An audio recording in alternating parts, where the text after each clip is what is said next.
At 17, sweet and naive, she found herself face to face with the most feared man in town. A cold, rich guy full of secrets made her an offer that was hard to turn down. If this story caught your attention, don't forget to subscribe to our channel and tell us where you're watching from. The smell of freshly brewed coffee and aged wood permeated every corner of Vintage Treasures, an antique shop located on one of the historic streets in downtown Boston. Sophia adjusted her white cotton blouse and sighed, watching the few customers who entered only to browse. Business had decreased dramatically in recent months, and she knew this decline wasn't a coincidence. At 17, Sophia carried a maturity that shouldn't belong to someone her age. Her brown eyes shone with fierce determination, inherited from her mother, Carmen, who worked tirelessly to maintain the legacy left by her grandfather. The young woman had grown up among dusty shelves, antique clocks, and whispered stories about times she never lived through, but which were part of her soul. "Sophia, dear, can you help me here?" Carmen's voice echoed from the back of the store. The 52-year-old woman looked much older, with worry lines deeply marking what was once an angelic face. Sophia found her mother hunched over a pile of documents, reading glasses sliding down her nose as she tried to decipher numbers that seemed to dance maliciously across the paper. The mahogany desk, one of the most valuable pieces in the store, was covered with overdue bills, collection notices, and letters with letterheads that made Sophia's stomach churn. "Mom, let me see that," Sophia approached, placing her hand on Carmen's tense shoulder. "You're killing yourself with these bills. We'll figure something out." Carmen looked up, and Sophia saw a weariness there that went far beyond physical exhaustion. It was as if her mother carried the weight of entire generations on her shoulders. "It's not just that, my daughter." Carmen sighed heavily. "There's something I never told you. About your grandfather. About this shop." Sophia's heart raced. Throughout her life, she had always felt there were secrets hidden among the antiques surrounding her. Objects whose origins were never fully explained. Documents kept in locked drawers. Conversations that stopped when she entered the room. "What kind of thing, Mum?" Carmen stood up with difficulty, heading to an antique cabinet in the corner of the room. With trembling hands, she opened a secret drawer and removed a yellowed envelope. The paper was heavy, of superior quality, and bore a seal that Sophia didn't recognize. "Your grandfather. He wasn't just an antiques dealer." Carmen returned to her daughter, holding the envelope as if it were a bomb about to explode. "He did business with very powerful people, dangerous people, and before he died, he signed something that compromised us." Sophia felt a chill in her stomach. What kind of commitment? "A contract. A debt that passes from generation to generation." "It's not just money, Sophia. It's something much more complicated." Carmen opened the envelope, revealing documents written in archaic legal language. "This property, this shop, everything we have, it's not truly ours. We are guardians." "Guardians of what?" Carmen pointed to the shop's basement, a place that had always been forbidden to Sophia. "Down there are things your grandfather hid during World War II, objects of incalculable value, art that disappeared and was never found again. He saved these pieces from being destroyed, but the people he hid them from never stopped looking." Sophia leaned on the table, feeling the world spin. "And now? Now they know where we are. The collections, the financial pressure, all of this is just the beginning. They want us to hand over what's hidden, and if we don't—" Carmen couldn't finish the sentence. "What happens if we don't?" The sound of a car door slamming outside interrupted the conversation. Sophia looked through the window and saw a luxurious black vehicle parked in front of the shop. A tall man, wearing an impeccable suit, was walking toward the entrance. Even from a distance, there was something in his posture that radiated power and danger. "Mom, who is that man?" Carmen turned pale as she looked out the window. "It's him, Nathan Drake, the man who came to collect your grandfather's debt." The door chime rang softly when the man entered. Sophia felt the air in the shop change instantly, as if the very atmosphere bowed to his presence. Nathan Drake was tall, with broad shoulders that perfectly filled his tailored suit. His black hair was impeccably styled, and when his grey eyes met Sophia's, She felt as if he could see through her soul. Mrs. Winters. His voice was deep, controlled, with an accent that suggested refined education. And this must be Sophia. Carmen instinctively positioned herself in front of her daughter. "Mr. Drake, I said I needed more time." Nathan smiled, but it was a smile that didn't reach his eyes. "Time, unfortunately, is a luxury we cannot afford." He walked around the shop with the familiarity of someone who knew every inch of the place. 70 years, that's how long my family has waited to recover what is ours. Sophia found the courage to speak. "This shop has belonged to our family for generations." Nathan turned to her, and Sophia felt a strange warmth rise up her neck when he looked directly at her. "Appearances can be deceiving, Miss Winters. Many things in this world are not what they seem." Nathan walked slowly between the shelves, his long fingers delicately touching some objects, as if he already knew them intimately. Sophia watched him, fascinated and at the same time terrified by the way he moved, like a predator who knows his hunting territory perfectly. "You know, Sophia," he said her name as if it were a dangerous caress, "your grandfather was a very intelligent man. He understood that some things are worth more than life itself." Nathan stopped in front of an antique wall clock, his grey eyes reflecting the time marked on the dial. But he also understood that this responsibility would come at a price. Carmen approached, hands trembling. "Mr. Drake, please, we're just two women trying to survive. We don't know anything about treasures or old debts." "Lie." The word left Nathan's mouth like a whip. He turned abruptly, and Sophia saw something fierce flash in his eyes. "Your family has kept a secret for 70 years, a secret that rightfully belongs to my family." Sophia stepped forward, surprising herself with her own courage. "And if it's true? If there really is something hidden here, what exactly do you want?" Nathan stared at her for a long moment, and Sophia felt as if he were stripping not just her clothes but her soul. There was something primitive in the way he observed her, something that made her heart race in ways she didn't understand. "Access," he answered simply. "Access to the basement, to the documents, to everything your grandfather hid." Nathan walked until he was dangerously close to Sophia, and most importantly, access to the vault that's buried beneath this property. Carmen let out a muffled cry. "How do you know about the vault?" "Because my grandfather helped yours hide it." Nathan smiled coldly. "They were partners, Mrs. Winters, until your grandfather decided to break the agreement and keep everything." The revelation fell over the shop like a bomb. Sophia felt the world spinning around her. Everything she believed about her family, about her history, was crumbling before her eyes. "That's impossible," Sophia murmured. "My grandfather was an honest man." "Honest?" Nathan laughed, but there was no humor in the sound. "Your grandfather stole artwork valued at hundreds of millions of dollars, works that were looted during the war, and that should have been returned to their rightful owners." He moved even closer, and Sophia could smell the masculine cologne emanating from him, something expensive, sophisticated, dangerous.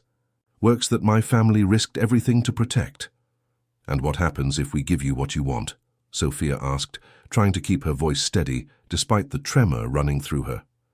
"Your debts disappear, your mother stays safe, and you can continue living your simple, peaceful lives."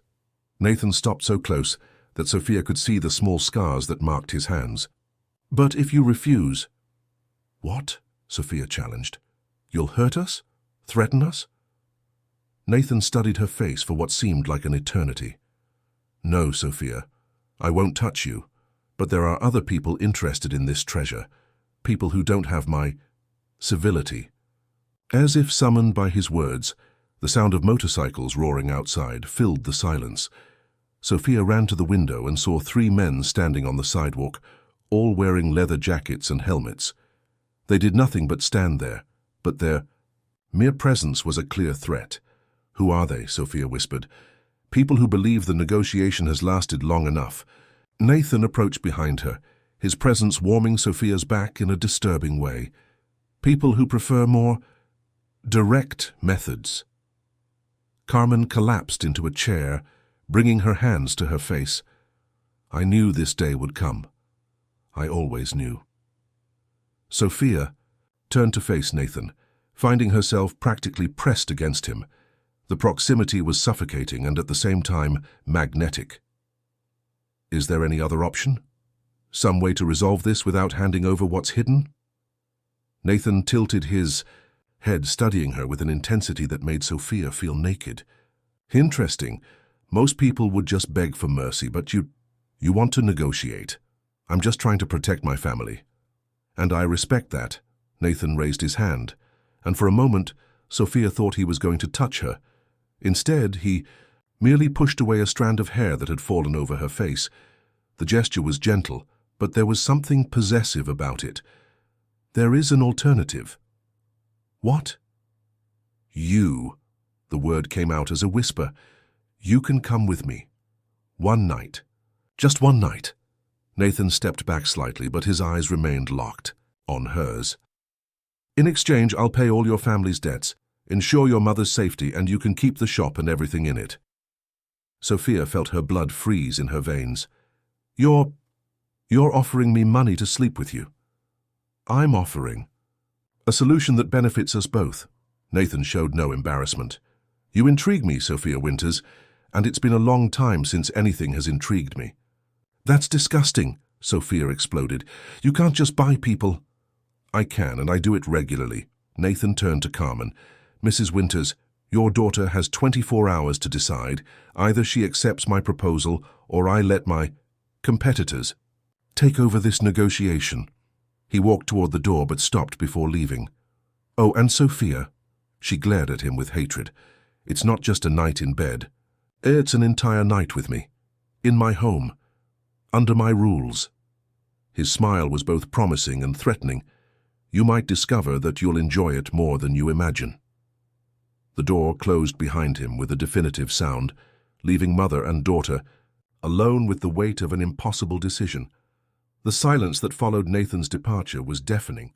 Sophia stood in front of the door for several minutes, as if she could still feel his presence impregnated in the air. Her heart beat irregularly, a mixture of anger, fear, and something she refused to name. Sophia, dear, come sit down. Carmen's voice was broken, carrying a guilt that seemed decades old. Sophia approached her mother and knelt beside the chair. Mom, tell me everything. Now, I can't make a decision without knowing the complete truth. Carmen closed her eyes, as if gathering strength to relive painful memories. Your grandfather wasn't just a merchant, Sophia. During World War II, he was part of a secret network that protected artwork from Nazi looting. Along with other men, including Nathan's grandfather, they saved dozens of priceless pieces. Sophia listened attentively, trying to fit together the pieces of a puzzle that had grown around her throughout her life. But when the war ended, Carmen continued, the question arose of where these works should go. Some wanted to return them to museums, others thought they should be sold to rebuild the country. Your grandfather, he believed they should remain hidden until the world was safe enough to adequately protect them. And Nathan's grandfather disagreed. George Drake wanted to sell everything immediately. He saw an opportunity to get rich, to build an empire with that money. Carmen opened her eyes and Sophia saw tears glistening there. They fought, badly, and your grandfather did something terrible. What? He faked George's death. Created. Documents bribed authorities, made everyone believe he had died in a car accident. Carmen sobbed, and then he kept everything. Sophia felt as if she had been punched in the stomach. My grandfather killed his grandfather. Not physically, but he destroyed him in every other way. George had to change his identity, flee the country, leave behind everything he knew. Carmen held her daughter's hands. Nathan is the grandson of a man who spent his entire life planning revenge. Sophia stood up, walking around the shop as if she were in a prison. Each object around her now seemed laden with guilt, each antique piece a reminder of past crimes. And the artwork? Is it still here? It is. In the underground vault. Exactly where your grandfather left it. Carmen stood up with difficulty. Sophia, you cannot accept that man's proposal, not because of our guilt. Sophia stopped in front of the antique mirror that decorated one of the walls. Her reflection stared back at her, a 17-year-old girl who suddenly found herself carrying the weight of 70 years of secrets and lies. And if I don't accept, what happens to us? We'll find a way, we always have. No, Mom. Sophia turned, and there was a fierce determination in her eyes. Look around us. We're broke. You're sick from working and worrying so much, and now we discover that there are dangerous people who know where we live. She gestured toward the window. Those men on motorcycles aren't simply going to give up. Carmen approached her daughter. But one night with that man, Sophia, you can't imagine what he might want from you. Yes, I can, Sophia replied with a calmness that surprised her. And maybe it's not as terrible as it seems. How can you say that? Sophia blushed slightly. Well, you saw how he looked at me, Mom. It wasn't just desire or possession. There was something more, something he was trying to hide. Sophia, please. He's attractive, powerful, and as strange as it seems, Sophia hesitated, I felt alive. When he was here, as if all the electricity in the air had changed. Carmen shook her head, desperate. That's exactly what worries me. Men like Nathan Drake are dangerous precisely because they know how to make a woman feel special before destroying her. Sophia walked to the drawer where Carmen had stored the old documents. Let me see those papers. While leafing through the yellowed contracts, Sophia found something that made her blood freeze. A specific clause written in fine print at the end of the document. Mom, what does this mean here? Hey, about generational compensation and blood debt? Carmen paled when she saw what Sophia was pointing to. That meant that if the works weren't returned in a lifetime, the debt would pass to the children, and to the children's children. So, as long as there are descendants of both families, this debt will exist. Yes, Sophia closed the documents with determination. Then it's not just about one night. It's about ending 70 years of suffering. Sophia, no. I've decided, Mom. Sophia headed to the phone. I'm going to call him. How will you get his number? Sophia picked up the business card that Nathan had discreetly left on the counter. The paper was thick, of superior quality, with only a name and number engraved in gold.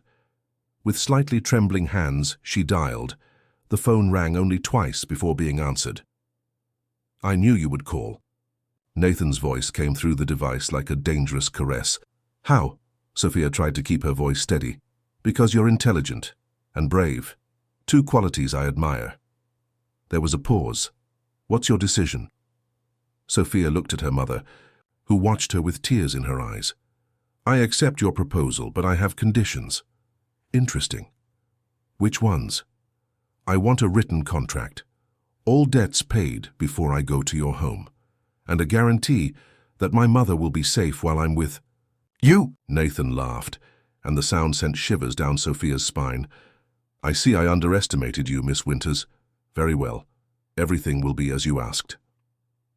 And when? Tonight. My driver will pick you up at 8. The line went silent for a moment.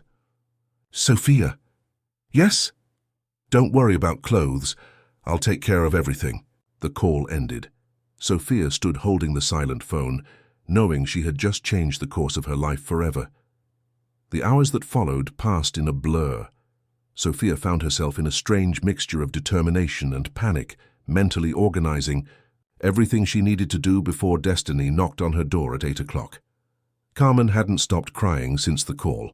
She followed Sophia around the house like a shadow, sometimes trying to dissuade her, sometimes embracing her desperately as if she would lose her forever. Mom, please. Sophia turned to her for the 10th time. You're making me more nervous. How? Can I not be nervous? My daughter is giving herself to a stranger.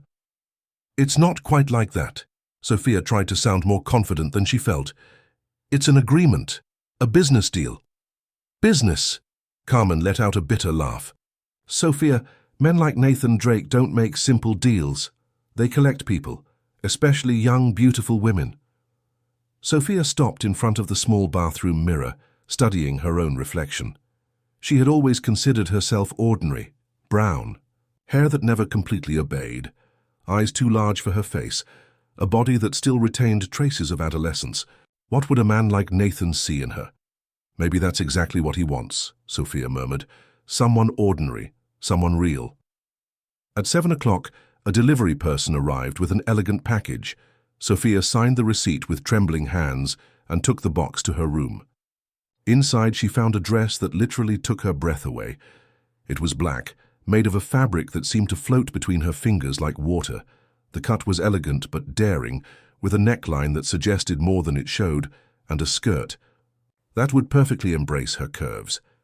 Along with the dress was French lace lingerie, high-heeled shoes that cost more than her family earned in a month, and a handwritten note in decisive masculine calligraphy.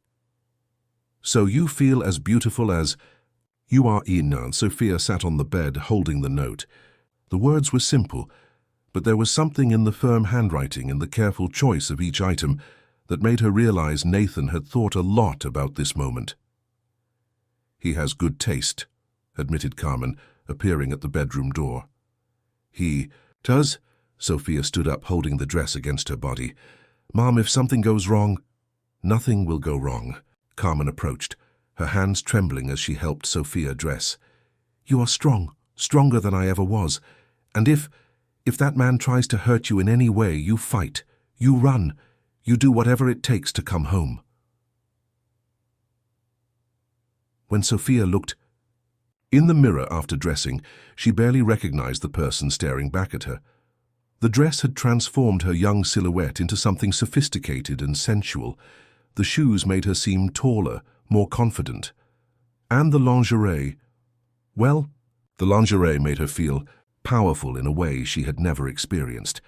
At 8 o'clock sharp, a black limousine stopped in front of the shop. Sophia watched from the window as a uniformed chauffeur exited the vehicle and walked to the door. "It's time," Sophia whispered. Carmen hugged her tightly, whispering prayers and words of love in her ear. "I love you, my daughter, more than my own life." "I love you too, Mom, and I'll come back, I promise." The chauffeur was an elegant middle-aged man who treated her with respectful courtesy.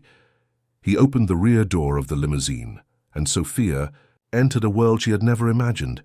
Leather seats that seemed to embrace her, a discreet minibar, soft music playing through invisible speakers. During the journey through the streets of Boston, Sophia observed the city gradually changing. They left behind the historic downtown and headed toward the upscale neighborhoods where buildings were taller, more modern, where wealth was displayed without shame. "Miss Winters," the chauffeur spoke through the intercom, "we've arrived." Sophia looked out the window and saw a skyscraper that cut through the night sky like a blade of glass and steel. The penthouse occupied the top 3 floors, its windows illuminated like a golden crown above the city. The elevator that took her there was a work of art in itself, mirrored walls, marble floor, a silent ascent that seemed to last an eternity. When the doors opened, Sophia found herself facing a private hall decorated with sculptures she knew were worth fortunes. Nathan was waiting for her in the center of the main room, and Sophia felt the air flee from her lungs. He had exchanged the formal suit for a white dress shirt with rolled-up sleeves and dark dress pants. He was barefoot, and there was something intimate about this detail that made Sophia's heart race. "You came," he said simply, as if he had doubted until the last moment. "I always keep my word," Sophia replied, trying to hide the tremor in her voice. Nathan approached slowly, as if she were a wild animal that might flee at any sudden movement. "You look stunning." Sophia blushed. "The clothes are your choice." "The clothes only enhance what was already there." Nathan stopped in front of her, so close that Sophia could feel the heat of his body. "You're nervous." It wasn't a question, but Sophia answered anyway. "Yes." "Well," Nathan smiled, and this time the smile reached his eyes. "I am too." "You? Why?" Nathan didn't answer immediately. Instead, he offered her his arm. "Come," Let me show you my home, and then we'll talk about the rules. As they walked through the luxurious rooms, Sophia wondered if she had made the right choice. But when she looked at Nathan, really looked, she saw something in his eyes that surprised her. It wasn't just desire or possession, it was vulnerability. And in that moment, Sophia realized that perhaps she wasn't the only one in unfamiliar territory that night. Nathan's penthouse was a universe suspended above Boston. Floor to ceiling, windows offered a panoramic view of the illuminated city, while each room had been designed with an elegance that bordered on perfection. Sophia found herself walking through corridors adorned with artwork she knew was worth millions, passing through a kitchen that looked like it came from a magazine, until they reached a living room where two leather armchairs faced a modern fireplace. "Sit down," Nathan indicated one of the armchairs. "Would you like something to drink?" "Wine?" Sophia suggested, thinking that perhaps alcohol could calm her nerves. Nathan went to the bar and returned with 2 glasses of red wine. Sophia noticed that his hands, always so steady, trembled almost imperceptibly as he served the drinks. "About the rules," Nathan began, sitting in the opposite armchair. The distance between them was both respectful and charged with tension. "I'm listening." Nathan took a sip of wine as if he needed courage. "First rule, you can say no at any moment, to anything, and I will stop immediately." Sophia blinked, surprised. "That's not exactly the rule I expected from a man who bought me for a night." "I didn't buy you, Sophia." His voice was low, almost a whisper. "I offered an exchange. There's a difference." "What?" "An exchange implies mutual consent. Buying implies that you are property." Nathan leaned forward, his grey eyes fixed on hers. "You will never be property of anyone." Sophia felt something strange stir in her chest. "And the other rules?" "Second rule, absolute honesty. I'm going to tell you things I've never told anyone, and I expect the same from you." "Why?" Nathan was silent for a long moment, rolling the glass between his hands. "Because it's been a long time since I felt connection with someone. And you," he raised his eyes to her, "you intrigue me in a way I can't explain." Sophia felt the wine warm her stomach, or perhaps it was the intensity of his gaze. "Third rule?" "There are no more rules." Nathan stood up and walked to the window. "The rest depends on what happens between us." Sophia observed him against the backdrop of the illuminated city. There was something majestic in his posture, but also deeply lonely. "Nathan, can I ask a question?" "Anything. Why me? I mean, you could have any woman you wanted. Why go to the trouble of making this deal with me?" Nathan returned to her, but this time he knelt before her armchair, placing his hands on the arms, surrounding her without touching her. "Because when I looked at you today in the shop, I saw something I haven't seen in years." "What?" "Purity. Not sexual purity," he hastened to clarify, "but purity of soul.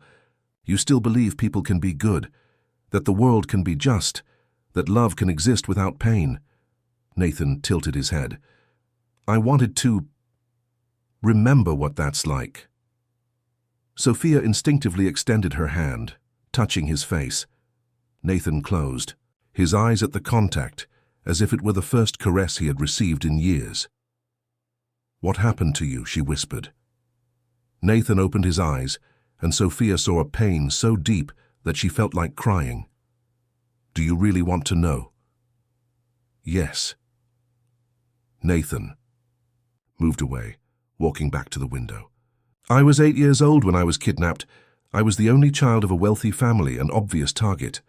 His voice was controlled, but Sophia could sense the tension in every word. "I was held captive for 4 years." Sophia gasped. 4 years? 4 years in which I learned that trust is an illusion, that love is weakness, that the only way to survive is never, ever to allow someone to have power over you. Nathan rested his forehead against the cold glass. "When I was finally rescued, my parents no longer knew how to deal with me. I had become something different." Sophia stood up, approaching him slowly. "Different how?" Cold, calculating, unable to form bonds. Nathan turned to her. "I built my empire based on a simple philosophy: Control everything before everything controls you. And did that work? It worked. Until today. Nathan stared at her intensely. Until you walked into my shop. It's not my shop, Sophia corrected automatically. Yes, it is. It always has been. Your grandfather may have stolen from my grandfather, but he did it to protect you, his daughter, and his granddaughter. Nathan took a step toward her, and when I looked at you today, I understood that perhaps there are things more valuable than revenge. Sophia felt her heart race. Like what? Like the possibility of feeling something real again. Nathan raised his hand, gently touching her face. Like the chance to discover if there's still something human in me. His touch was warm, his hands surprisingly gentle for someone who described himself as cold. Sophia leaned into the caress, her eyes involuntarily closing. Sophia, Nathan whispered her name like a prayer. Yes? I need you to know, I'm not a good man. I've done terrible things, hurt people, destroyed lives. His voice was laden with guilt. If you want to leave now, I understand. Sophia opened her eyes, finding his fixed on her face. And if I don't want to leave? Then... Nathan hesitated, as if he were on the edge of a precipice. Then perhaps we can discover together if two broken people can fix each other. Sophia felt tears welling in her eyes, not from fear or sadness, but from something she couldn't name. Nathan, what is it? I think you're not as cold as you think you are. Nathan smiled, and this time it was a genuine smile, vulnerable, full of careful hope. Maybe you're right. They stood there in front of the window, the city spreading infinitely below them, two different universes about to collide in a way that would change both forever. The dinner that Nathan prepared for them was a revelation in itself. Sophia watched him move around the kitchen with a domestic familiarity that completely contrasted with the image of the ruthless magnate she had met earlier. You cook? Sophia asked, sitting on the granite countertop, her legs swinging like her child's. When I'm nervous, I cook. Nathan was seasoning a salmon with precise movements. It's one of the few things that calms me. And you're nervous now? Nathan stopped what he was doing and looked at her, terrified. The raw honesty of the response made Sophia laugh, a genuine sound that echoed through the kitchen and made Nathan smile back. It was as if an invisible barrier had been broken between them. Can I help? You can prepare the salad, but be careful with the knife, it's very sharp. Sophia jumped off the counter and joined him in the kitchen.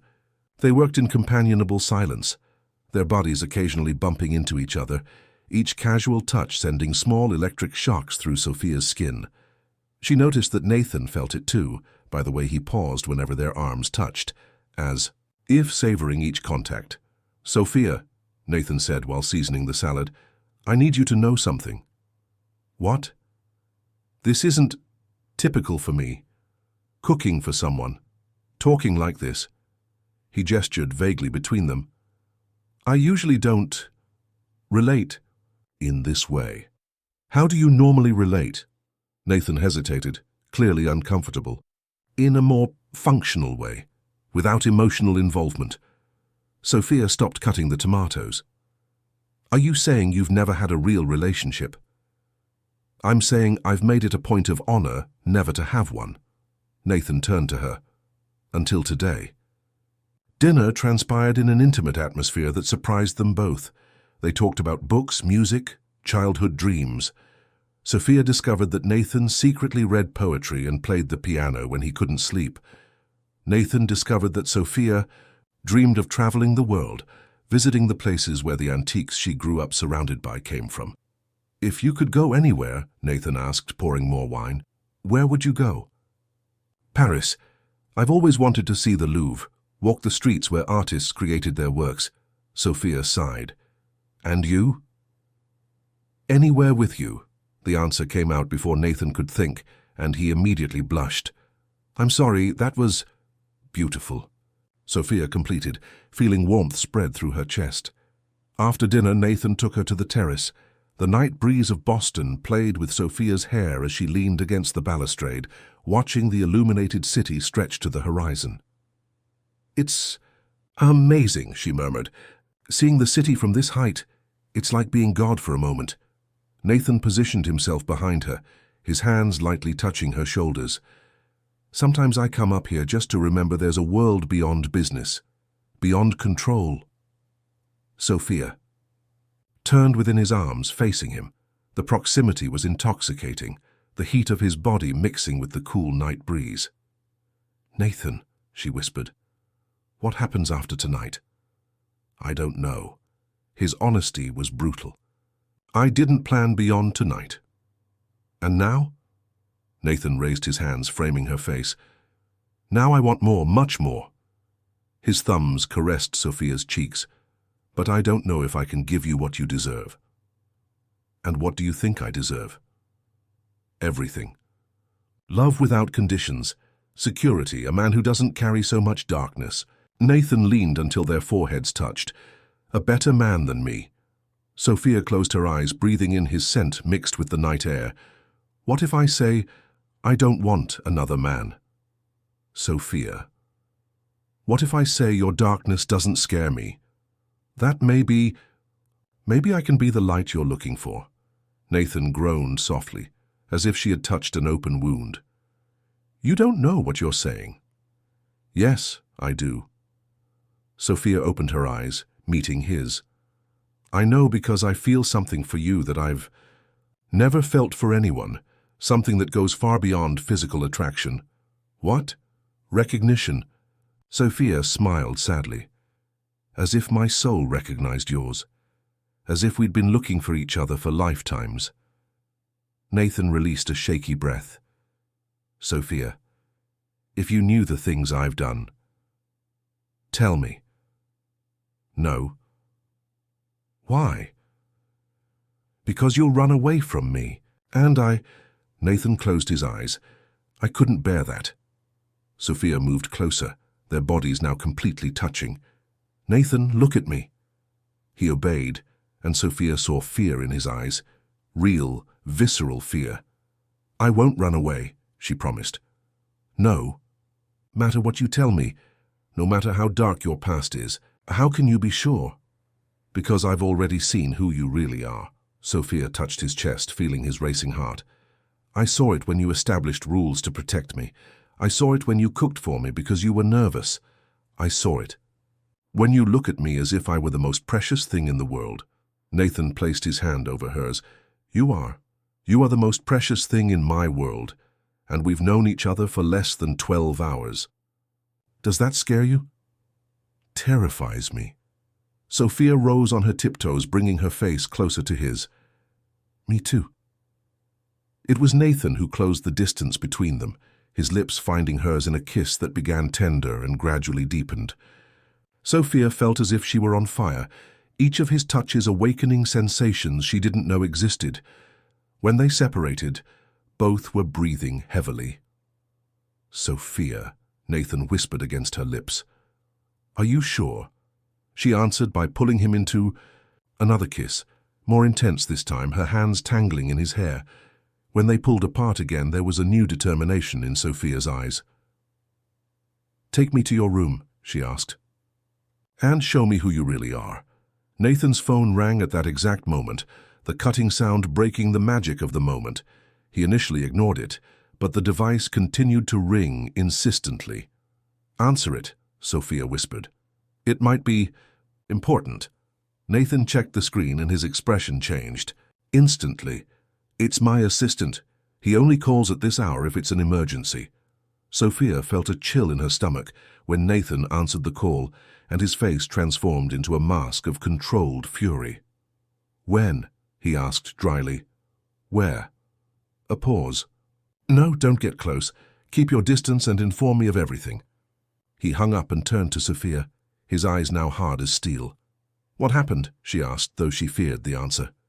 Your mother. Someone broke into the shop. She's in the hospital. Sophia's world crumbled in a matter of seconds.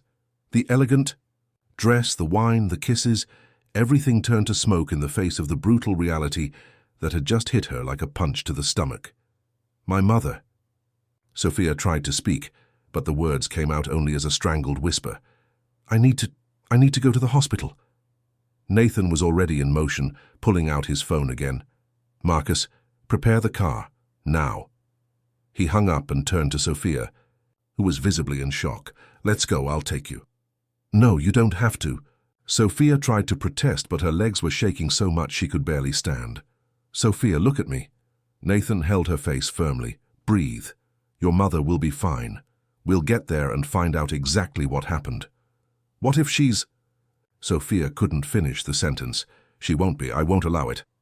The determination in Nathan's voice was absolute, as if he could stop death with his will alone. In the descending elevator, Nathan made several calls, mobilizing resources that Sophia didn't even know existed. She heard fragments. "I want security at the hospital.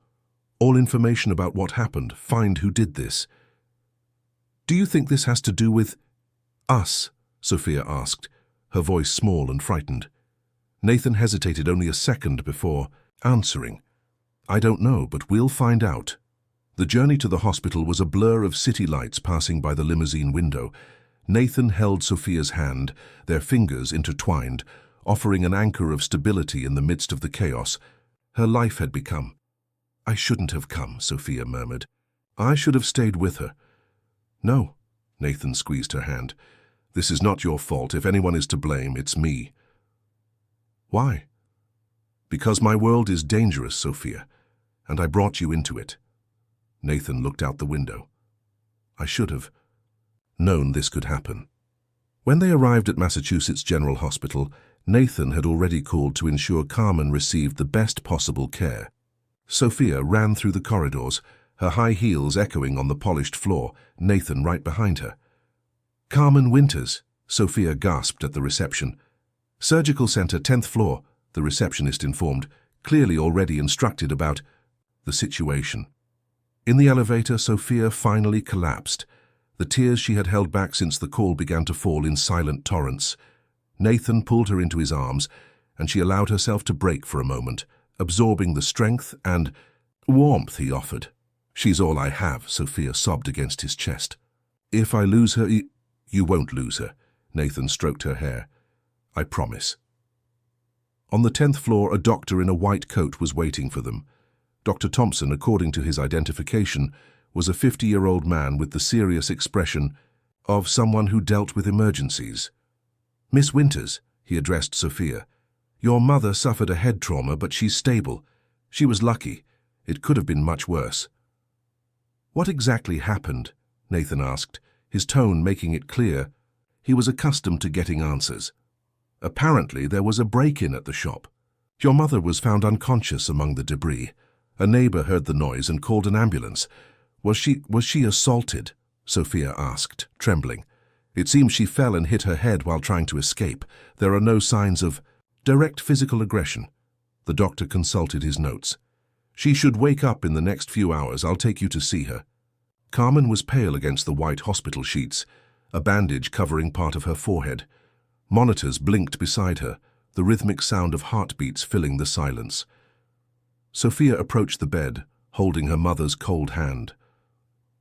"Mum, I'm here. Everything will be fine." Nathan stayed near the door, speaking quietly on the phone with someone. Sophia could hear fragments. "What did they take? To any witnesses?" "I want the location isolated until tomorrow." "Nathan," Sophia called him, "come here." He approached, putting away his phone. "How is she?" "The same, but at least she's breathing well." Sophia looked at him. "What did you find out?" Nathan hesitated. The shop was completely destroyed. Whoever did this was looking for something specific. "The vault?" "Probably, but they didn't manage to reach it. Your grandfather built that protection well." Sophia sighed with relief, but then a new concern hit her. "And now, if they didn't find what they wanted?" "They'll try again." Nathan sat in the chair next to hers. "Sophia, we need to talk about some things." "What kind of things?" Nathan ran his hand through his hair, clearly struggling with some decision. "There are people interested in that treasure who are much more dangerous than I am." "More dangerous how?" "The kind of person who doesn't hesitate to hurt innocents to get what they want." Nathan looked at her seriously. And now that they know about you, about our connection, you and your mother have become even bigger targets. Sophia felt fear settling in her stomach. What are you saying? I'm saying you can't go back home, not until this is resolved. Nathan, we can't just disappear. We have a life, responsibilities. What life? Nathan gently interrupted. The shop was destroyed. Your mother is in the hospital, and there are people out there who can do worse things next time. Sophia looked at her unconscious mother, then at Nathan. What are you proposing? That you come stay with me. My penthouse has 24-hour security. I can protect you while I resolve this situation once and for all. And how exactly will you resolve it? Nathan's face hardened, and Sophia saw a familiar coldness return to his eyes. By giving people what they want, or eliminating them from the equation. Nathan. Sophia, I'm not the man you met tonight. Not completely. He leaned forward. When I need to protect something important to me, I can be ruthless. Are you talking about killing people? I'm talking about doing whatever is necessary. Nathan touched her face gently. Because you've become important to me, more important than any treasure or revenge. Sophia felt tears welling again. This is insane. We barely know each other. We know enough. Nathan kissed her forehead delicately. We know enough to know that what happened between us today wasn't just attraction or convenience. At that moment, Carmen moaned softly. Sophia immediately turned to her mother, holding her hand more tightly. Mom, can you hear me? Carmen's eyes opened slowly, unfocused initially, then finding her daughter's face. Sophia? Her voice was hoarse. You're okay? Mom, I'm here. How do you feel? Carmen tried to sit up but groaned in pain. My head. What happened? Someone broke into the shop. You hit your head. Carmen's eyes widened when they saw Nathan standing beside the bed. Him? What is he doing here? He brought me to the hospital, Mom. He's helping us. Carmen studied Nathan with suspicion. Why? What do you want in return? Nathan approached the bed. I want to keep your daughter safe, Mrs. Winters. And you too. And in exchange? Nathan looked at Sophia, then back at Carmen. In exchange for nothing, because your daughter has become so special to me. Carmen closed her eyes as if processing too much information. The men, they were looking for something. They destroyed everything. Did they find anything? Nathan asked. No, I managed to activate the vault alarm before they reached it. Carmen opened her eyes, staring at Nathan. But they said they would come back, with reinforcements. Sophia and Nathan exchanged a meaningful look. Time was running out. The next few days passed in a haze of tension and forced intimacy. Carmen had been discharged from the hospital, but was still fragile, suffering from constant headaches and moments of confusion. Sophia didn't leave her mother's side, dividing her time between caring for her and trying to understand the new reality in which she found herself. Nathan's penthouse had become a luxurious refuge, but still a golden prison.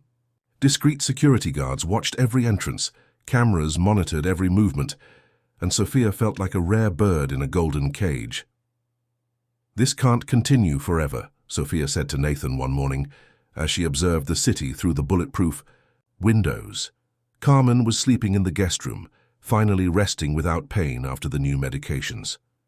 Nathan had been on the phone for hours, coordinating investigations and taking measures that he refused to detail to Sophia.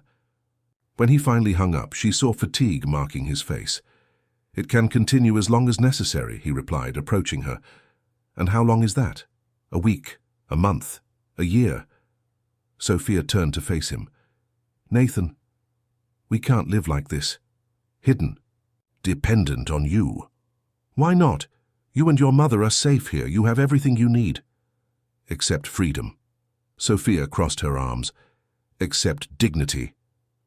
Nathan sighed heavily. Sophia, you don't understand. Out there are people who... He stopped as if he had said too much. Who what? Finish the sentence. Who hate me as much as they hated my grandfather, and now that they know about you... Nathan ran his hand through his hair, a gesture that Sophia had learned to recognize as a sign of his frustration. "You've become a way to get to me. So this is about you, not about the treasure." "No, well, not just that." Nathan walked to the bar, pouring himself a whiskey, despite it being only 10 in the morning. "The treasure is real, worth hundreds of millions, but there are people who would rather see me dead than rich." Sophia approached him. "What people?" Nathan drank the whiskey in one go. "Business rivals, families I've destroyed over the years, and," he hesitated, "people who work for me." "What do you mean?" "My right-hand man, Alex, he's restless." Nathan avoided her gaze. "For a long time he's thought he should be in my place." Sophia felt a chill in her stomach. "Do you think he's involved in what happened to my mother?" "I'm not sure. But he knew you would come here that night. He knew when you arrived, when we left for the hospital." Nathan finally looked at her. "And he has access to information that few people have." "Nathan, if you suspect him, why don't you—" "Because I need proof. And because Alex has been like a brother to me for 15 years. The pain in Nathan's voice was evident. "He saved me more times than I can count. The idea that he might be betraying me—" Sophia gently touched his arm. "Sometimes the people we love most are the ones who can hurt us the most." Nathan covered her hand with his. "Like you." "Me? How so?" "You scare me, Sophia. What I feel for you scares me." Nathan turned to her completely. "In 3 days, you've become more important to me than any business, any revenge, anything I've ever wanted in my life." Sophia felt her heart race. "And is that bad?" "It's dangerous for me, for you, for everyone around us." Nathan touched her face. "Men like me shouldn't fall in love. We don't know how to love without destroying." Are you falling in love with me?" Nathan laughed bitterly.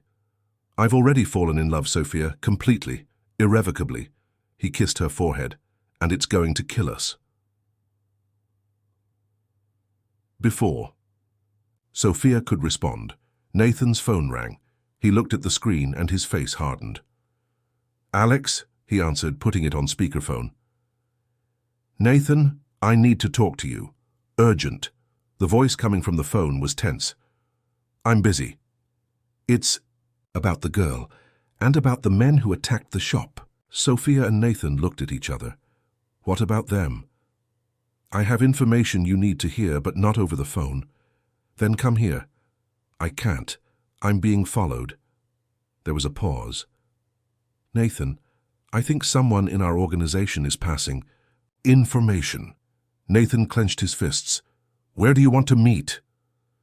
"The warehouse at the port. 1 hour. Come alone." "Alex, 1 hour, Nathan. And don't trust anyone else until we talk." The call ended. Sophia observed Nathan, seeing the internal struggle in his eyes. "Will you go?" she asked. "I have to." "What if it's a trap?" "Then I'll deal with it." Nathan went to the bedroom, returning minutes later, wearing a dark suit and carrying something Sophia recognized as a gun. "You stay here with your mother. Don't leave this penthouse for anything." "Nathan, I'm afraid." He approached, pulling her into his arms. "So am I. But I need to discover the truth. What if something happens to you?" "It won't." He kissed her lips softly. "I have something very important to protect now." "What?" "You. Us." Nathan deepened the kiss, and Sophia felt all the hopelessness and passion he tried to hide. "When I return, Sophia, we need to talk seriously about the future." "What kind of future?" "The kind where you no longer need to hide, where your mother can live in peace, where we—" He hesitated. "Where we can see if this between us is real." Sophia held his face. "Nathan, it's already real. At least for me." "For me too." He kissed her hands. "That's why I need to end this once and for all." After Nathan left, Sophia grew restless. She checked on Carmen, who was still sleeping, and then walked around the penthouse like a caged animal. Something wasn't right. Alex's call had seemed too urgent, too desperate. When the house phone rang, Sophia almost didn't answer. but something made her pick up the receiver. "Sophia?" It was Alex's voice, but he sounded different. "I need to get out of there now." "What? Why? Nathan said that—" "Nathan doesn't know everything. Listen, I don't have much time. There are people headed to the penthouse, people who will hurt you to get to him." Sophia felt panic take over. "But Nathan said you—" "I know what he said, and I know what he suspects, but right now that doesn't matter. What matters is that you take your mother and get out of there." "Where to?" "I'll send a car. 5 minutes. Be ready." The call ended, leaving Sophia in total panic. She ran to Carmen's room, gently waking her mother. "Mom, we need to leave now." "What? Why?" "I don't have time to explain. Please, just trust me." As she helped Carmen get dressed quickly, Sophia wondered if she was making the right choice. But something in her instinct screamed that the danger was real, and that staying there would mean death for both of them. The elevator arrived with a soft sound, and Sophia helped Carmen enter, praying that her decision wouldn't be the biggest mistake of her life. The car that Alex sent was a dark sedan with tinted windows. Sophia helped Carmen get in, her heart beating so hard she was sure the entire city could hear it. The driver was a silent man who asked no questions, just drove through the streets of Boston with controlled urgency. "Sophia, where are we going?" Carmen asked, still confused from the medications and abrupt awakening. "We're fleeing from dangerous people, Mom. Alex said someone was coming after us." "Alex, Nathan's man?" Carmen held her daughter's arm. "Sophia, what if this is a trap? What if he's exactly the person we should be running from?" The same doubt tormented Sophia, but it was too late to turn back. Through the rear window she could see the lights of Nathan's penthouse receding, and with them, the only security she had known in recent days. Meanwhile, at the Boston harbor, Nathan parked his car in an isolated area between containers stacked like metal towers. The place was deserted, illuminated only by a few yellowish lamps that created dancing shadows between the corridors formed by the cargo. Alex was waiting for him, leaning against his own vehicle, smoking a cigarette with nervous movements. When he saw Nathan approach, he threw the cigarette on the ground and stepped on it with unnecessary force. "You came," Alex said, and Nathan noticed that he seemed to have aged years since the last time they saw each other. "Speak. What's so urgent that it couldn't wait until tomorrow?" Alex looked around before answering, as if expecting someone to be watching from the shadows. "Nathan, do you trust me?" "That's a strange question, considering you called me here to tell me about a betrayal. Just answer. Do you trust me?" Nathan studied the face of the man he had considered his brother for 15 years. "I used to." Alex sighed heavily. "Then you already know." "Know what?" "That it was me. That I passed the information about where the girl would be, about when you would leave the penthouse." Alex raised his hands when he saw Nathan take a step toward him. "But not for the reasons you think." Nathan felt as if he had been shot in the chest. "Why?"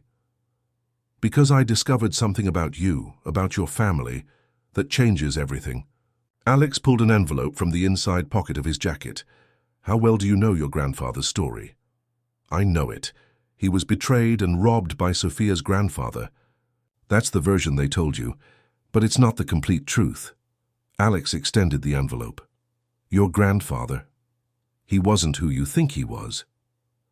Nathan took the envelope with trembling hands. Inside, he found old photographs, documents, and letters written in handwriting he recognized as his grandfather's. "What is this?" "Proof that George Drake wasn't just an art collector trying to preserve historical heritage." Alex lit another cigarette. "He was a fugitive Nazi officer. The works he protected were stolen from exterminated Jewish families." Nathan felt the world spin around him. "That's impossible." "Sophia's grandfather found out. That's why he faked George's death and kept the works, not to steal, but to return them to their rightful owners." Alex pointed to one of the photographs. "Look at the date. Look where this photo was taken." Nathan examined the image. It was his grandfather, younger, wearing a uniform that Nathan recognized with growing horror. "No. Your empire, Nathan, was built on Jewish blood. Each artwork you seek, Each valuable piece in that vault was stolen from a dead family. Alex threw the cigarette away. I discovered this 6 months ago, and I discovered one more thing. What? Sophia Winters isn't who you think she is. Nathan raised his eyes from the document, feeling as if he were hearing everything from inside a tunnel. Explain. She's not the biological granddaughter of the shop owner. She's the daughter of one of the families whose works were stolen. Her grandfather adopted her when she was a baby, after her real parents died in an accident. Alex moved closer. Nathan, you've fallen in love with the legitimate heir to half the treasure your family has been looking for 70 years. Nathan's legs faltered and he leaned against the car hood. How did you discover this? By investigating the origins of the works, trying to understand why our rivals were so specifically interested in the girl. Alex pulled out another document. This is her true birth certificate, and this is the family tree of the Rosenbergs, original owners of a good part of the collection. Nathan read the documents with growing horror and understanding. That's why the attacks on the shop. That's why the interest in her specifically. Exactly. If Sophia discovers the truth about who she really is, she can legally claim not only the works in the vault, but also sue all of us for receiving stolen goods. Alex ran his hand through his hair. Nathan, your entire empire could crumble. And you decided to betray me for this. I didn't betray you. I passed the information to try to protect you. Alex moved closer. The people who attacked the shop weren't our usual rivals. They were agents of an international organization that tracks art stolen by the Nazis. They know about Sophia. They know about the vault, and they're coming after you. Nathan felt his phone vibrate in his pocket. With trembling hands, he checked the message. It was from his security at the penthouse. Breach. Apartment compromised. Ladies missing. Sophia, Nathan whispered, feeling panic take over. I had her taken out of there, Alex said quickly. She's safe for now. Where? In a place they'll never look. Alex threw his car keys to Nathan. At the antique shop, in the underground vault. It's the only place she'll be truly safe until we resolve this. Nathan looked at the keys. Then, at Alex. Why are you helping me after discovering all this? Because you're my brother, Nathan, and because, despite everything, you're not your grandfather. Alex touched his shoulder. And because I saw how you look at her, you truly love her. Does that change anything? It changes everything, because true love means doing the right thing, even when it costs everything you have. Nathan put the documents in his pocket, feeling the weight of the revelations like stones in his chest. What do you think I should do? Tell her the truth about you, about your family, about who she really is. Alex started the car. And then let her decide if she still wants to be with you, knowing everything. As Nathan drove through the empty streets of Boston toward the antique shop, he wondered if Sophia would be able to forgive him for 70 years of lies, or if discovering the truth about her own identity would be the end of any chance of happiness they might have together. At Atene, the destroyed shop, Sophia held Carmen's hand as they descended the secret staircase that led to the underground vault. The stone walls seemed to whisper decades-old secrets, and she felt she was about to discover truths that would change her life forever. Mom, Sophia said as Alex unlocked the vault door, is there something you never told me? About my family? About who I really am? Carmen closed her eyes as if she had feared this question her entire life. Yes, my daughter, there's a lot. The underground vault was larger than Sophia had imagined. The stone walls housed dozens of framed paintings, sculptures covered by cloths, and objects of incalculable value carefully preserved for 7 decades. But it was what Carmen began to tell that really took the air from Sophia's lungs. Your real name is Sarah Rosenberg, Carmen said, her voice breaking with the weight of years of secrecy. You were only 6 months old when your parents died in the accident. They were fleeing the country with documents that proved the origin of all these works. Sophia leaned against one of the paintings, feeling as if the floor were crumbling beneath her feet. My parents weren't American. They were descendants of a German family who had everything stolen during the war. They spent their lives looking for these works, and when they finally found them here in America, Carmen wiped away tears. They died before they could claim them. Alex observed the scene in silence, clearly uncomfortable with the revelations. Sophia, there's one more thing you need to know. What else could there be? Sophia asked, emotionally exhausted. Nathan doesn't know any of this. He grew up believing his family were the rightful owners of these works. Alex approached. When he discovers the truth, I don't know how he'll react. As if summoned by his words, the sound of footsteps echoed up the stairs.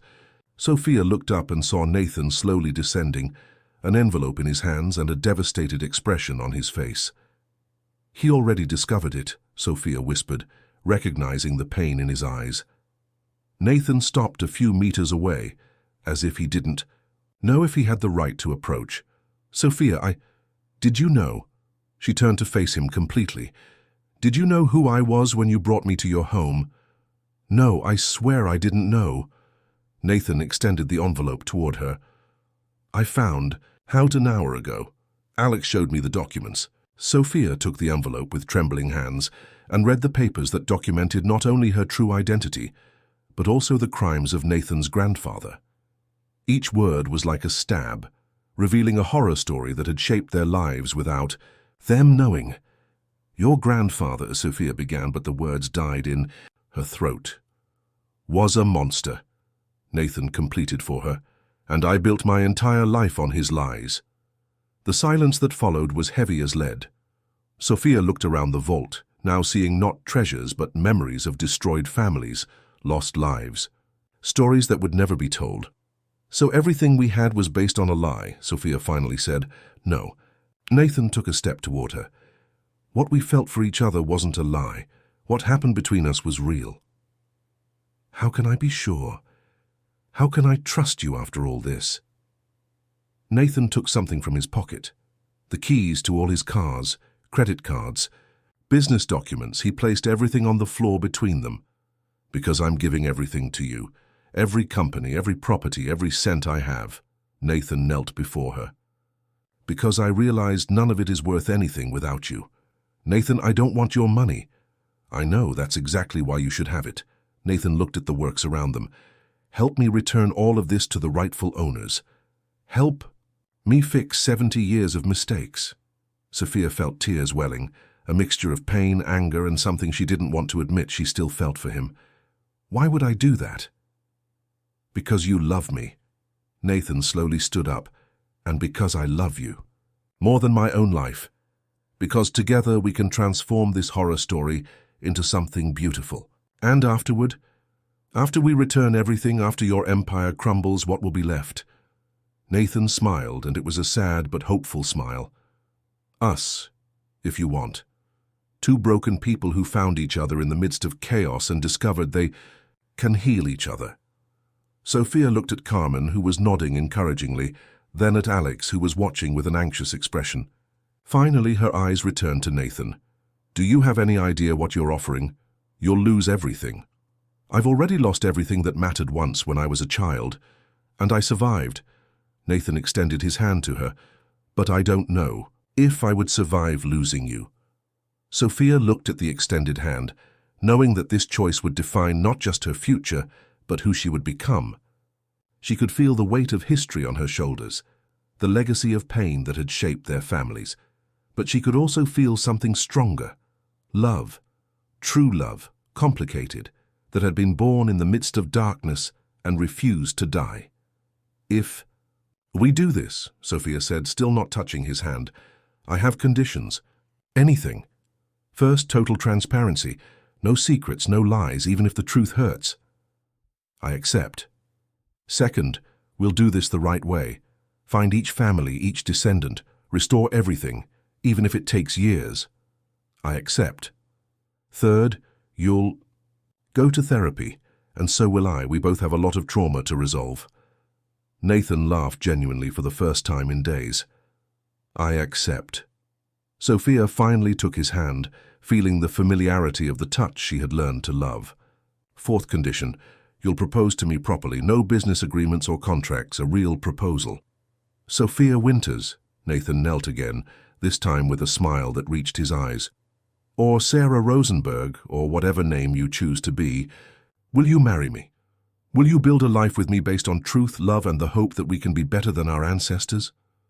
Only if you promise one thing, whatever it is, that you'll never try to control me or protect me too much. We're partners, not owner and property. I promise. Sophia pulled Nathan up and kissed him with all the passion, pain, and hope she carried in her heart. When they separated, she whispered against his lips, "Then yes, Nathan Drake, I agree to marry you, and I agree to fix the world with you." Carmen sobbed with joy, Alex sighed with relief, and Sophia felt as if she had finally found her place in the world. 6 months later, Sophia and Nathan were in an art gallery in Berlin, delivering the last painting from the collection to an elderly lady whose grandparents had been exterminated. The woman cried upon seeing the work for the first time in 70 years, and Sophia understood that those tears were worth more than any fortune. "No regrets?" Nathan asked, as they walked the streets of the city hand in hand. "None," Sophia replied, touching the simple engagement ring he had chosen. "And you?" "How could I regret? I lost an empire built on blood and gained a future built on love." Sophia stopped, pulling him into a kiss in the middle of the street. "I love you, Nathan, not despite everything we've been through, but because of everything. I love you too, forever." As they walked under the snow that was beginning to fall, Sophia knew she had chosen correctly. Sometimes loving means destroying everything you know to build something completely new. And sometimes two broken people can truly heal each other as long as they are willing to face the truth together.